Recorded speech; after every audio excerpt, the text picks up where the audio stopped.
The family, the family unit. How do you juggle work and life at the same time, Derrick?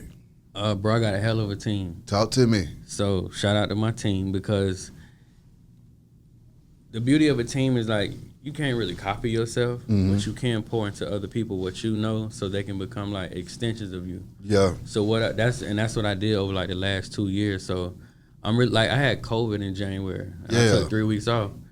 And granted, I like $1 million a month, but the team still went and did like 430. And I was proud as hell to be like, I wasn't even there, and y'all still did 430. Like, so that's been the biggest thing, bro. Just being able to balance the family is number one, having a hell of a team, and two, practicing inclusion. So we do the type of stuff where we mobbing together, where it's work related or fun. Like we coming as a package, we pulling up together. So it feel like work at times, but it really don't, because we still clowning and kicking it with the children all the while. Surviving COVID. What was going through your mind when you came down with it? And then how did your mind change after making it through it? No, I ain't gonna lie, bro. That's a good question. Bro, it's the first time I done dealt with some interesting things. The first time I thought I was gonna die though, for real. I remember like, it had to be like 3 days. I couldn't even talk. Oh my God. I mean, God. one time I was just in so much pain I couldn't talk again. I just was sitting there crying, but couldn't. My mom was sitting over me trying to figure out. I mean, she know I got COVID, but my body was just like, that shit just gave up on me. Like he just left me, and I'm just in the bed like.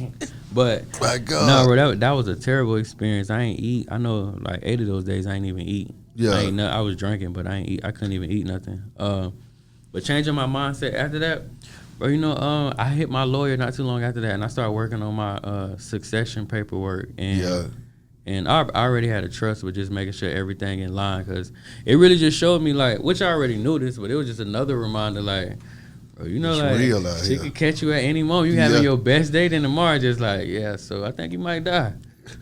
And I even remember going to the hospital, and bro, it was a weird experience. Just I felt terrible for the people who didn't have family support, because they really put you in a room solo, and you just sitting there like, bro, I mean, they just laying on the bed like, damn, I only hear humans talking, like where everybody at? But it was it definitely was a learning lesson too for me to just tighten up and go even harder and make sure my paperwork in order. Because even to the entrepreneurs, the people who own assets, period, they don't think about, you know, being incapacitated. That count too. You know, you could be in a vegetative state. It's so much that can go on with our health at any moment. Yeah. And then, you know, your family and what's that court called? I can't even remember the name of that court, but civil. Yeah, civil, but not in there fighting for your belongings and beefing one another. Yeah. Establishing positions for family members and just people in general. Do you hire outside the family, or how you go about building a team? So quite a few things, like my garden. I got a gardener, shout out to Makai at Freehaven Farms. He'll fly out to Florida and help Chelsea with certain stuff out there. I got a chef that assists us too. But nah, bro, like with the positioning, it's really just a matter of assessing what each other's strengths and weaknesses is, and like putting that ego to the side enough to be like, well, you lead here, and then I'm gonna lead over here. So like in my situation, financially, I'm here with that. I'm far ahead, but she's better with organic stuff. She better with, we ain't gotta get no medicine out the store. I got a remedy for that. She'll get out there on her hands and feet in the garden and make sure we can actually eat off our land. Yeah. I don't do that part. So that's where and again, moving that ego, like that's when I know to pull back and let her lead. She gonna be the big dog. That's right. And when we going in this direction, I'm gonna be the big, even down to the children. Like it's certain responsibilities I know I'm not asking that child for, because that ain't your line of work. Yeah. But your sister, she'll knock it out with no problem.